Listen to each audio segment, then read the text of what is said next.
Welcome to this explainer covering Module 7 of the AI Plus Security Practitioner material. This is your straight-to-the-point visual study guide. We're diving into exactly how artificial intelligence is applied to security detection and threat hunting. If you're gearing up for your exam, well, you are absolutely in the right place, because we're going to break down these concepts clearly, directly, and hopefully make them stick. Okay, here's the game plan to get you exam ready. We'll be hitting AI-based detection concepts, modern threat hunting methodologies, the MITERATTCAK framework, AI and SOC operations, and finally, human validation and security. Let's get to it. Section 1. AI-based detection concepts, moving beyond traditional signatures. So a really vital term you need to know for your exam is behavioral analytics. Now, the old school way of doing things was just looking for known attack signatures. But behavioral analytics, it totally shifts the focus to establishing a baseline of normal behavior. It's kind of like your credit card, right? If you usually buy groceries in New York, but suddenly there's a huge purchase in another country just 10 minutes later, well, that unusual behavior raises a massive red flag, even if we don't know for absolute sure it's fraud yet. AI applies that exact same logic to cybersecurity. To do this, AI-powered behavioral analytics follows this continuous four-step workflow. First up, data collection, gathering info from across your network. Second, baseline creation, where the AI actually learns what normal looks like for that data. Third is continuous monitoring of current activities against that brand new baseline. And fourth, alert generation, happening the split second a deviation occurs. You can really see that shift happen right here.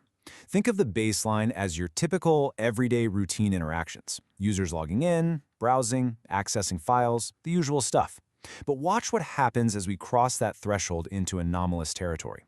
Routine access suddenly morphs into weird patterns, like, say, a user failing to log in 20 times at 3 a.m. The AI flags this shift instantly. Now, closely related to this is statistical anomaly detection. While behavioral analytics looks at the what and how of user actions, statistical anomaly detection uses straight-up math to identify unusual activities based on volume or frequency. To put that into perspective, if a website normally gets 1,000 visitors an hour, and suddenly it's getting 50,000 visitors in 10 minutes, that massive mathematical spike is your statistical anomaly. Moving right along to Section 2, Modern Threat Hunting Methodologies, proactively searching for hidden adversaries. For the exam, pay really close attention to this distinction. IOC-based hunting, that's indicator of compromise, relies on known bad indicators. You're actively scouring your network for specific, known malicious IP addresses or malware file hashes. Behavior-based hunting, on the flip side, searches for those anomalous actions we just talked about. These are tactics that might easily evade traditional detection simply because the attacker is using brand new, unknown tools. What's fascinating is how this actually plays out in the real world. A huge takeaway here is that modern security operations centers, or SOCs, don't just pick one or the other. They combine both IOC-based and behavior-based hunting to get absolute maximum visibility against sophisticated adversaries. You absolutely need the known indicators for speed, but you need those behavioral patterns to catch the stealthy, novel attacks. All right, Section 3, the MITERATTCAK framework, understanding adversary tactics and techniques. You absolutely must know that MITERATTCAK is the globally recognized standard used to map observed activities to specific attacker techniques and high-level tactics. Think of a tactic as the attacker's main goal, like getting credential access. The technique is the specific method they use to actually pull it off, like password spraying. It's basically the ultimate attacker's playbook. Starting at the beginning, you have information gathering and the initial entry point. And then it moves through maintaining access, evading detection, and ultimately ending in malicious action. AI platforms are amazing at this because they automatically map alerts across this entire timeline. So if the AI sees PowerShell executing, then some credential dumping, and then lateral movement, it maps these directly to the MITRE framework and can instantly tell you, hey, a potential ransomware attack is in progress right now based on this progression. And because it's a globally standardized vocabulary, it's incredibly powerful. Threat hunters, security vendors, governments, and AI platforms can literally all speak the exact same language. By understanding exactly what the attacker is trying to achieve through this framework, teams can prioritize their investigations way more effectively.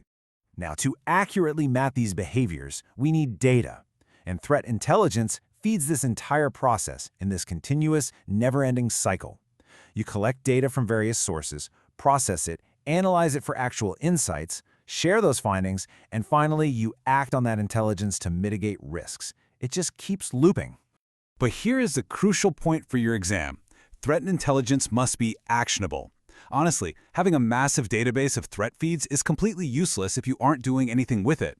The true value is only realized when that intelligence directly informs the actions you take to actually secure your environment.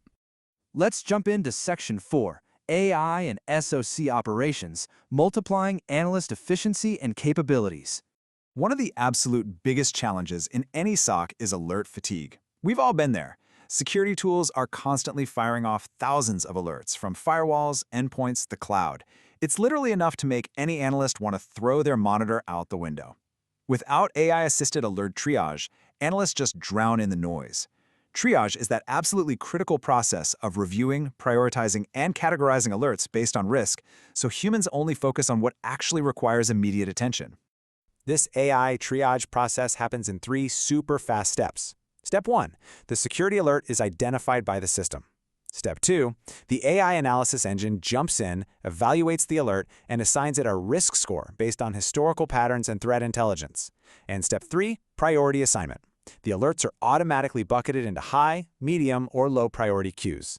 The AI filters out the noise so you can handle the actual threats.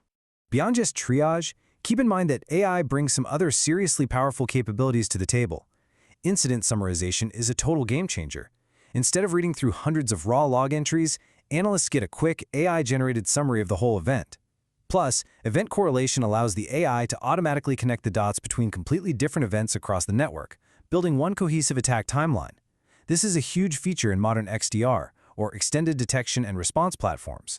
And finally, Section 5, Human Validation in Security, the human-in-the-loop model.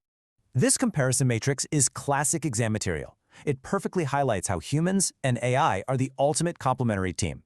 AI brings mind-blowing speed, automation, massive pattern recognition, and data analysis, but humans, we bring the judgment, the experience, the context awareness, and the strategic thinking. For example, an AI might say, hey, let's isolate this critical database server right now because of suspicious activity. But a human analyst needs to look at that and understand the business context before potentially taking down the company's core system, right? Okay, let's do a quick active recall check straight from the syllabus to see how you're tracking. Which of the following is monitored by AI for user behavior? Is it A, scheduled backups, B, login times, or C, antivirus updates? Take a second to think about that baseline concept we discussed earlier. All right, the correct answer is B, login times. Remember, things like scheduled backups and antivirus updates are just routine, predictable system tasks. They're just maintenance. AI-powered behavioral analytics is specifically looking at dynamic user entities, like what time you log in, where you're logging in from, the specific files you interact with, to establish that baseline and catch any anomalies. To wrap up this explainer, I want you to remember your core takeaway from Module 7. AI is a ridiculously powerful tool. It prioritizes alerts, correlates massive data sets, and summarizes complex incidents like nothing else. But at the end of the day, your human validation, your judgment, and your strategic thinking, those remain the ultimate security controls. So as you prep for your exam and look ahead to your future in the SOC, ask yourself, how are you going to leverage these AI workflows to transform your own threat hunting capabilities?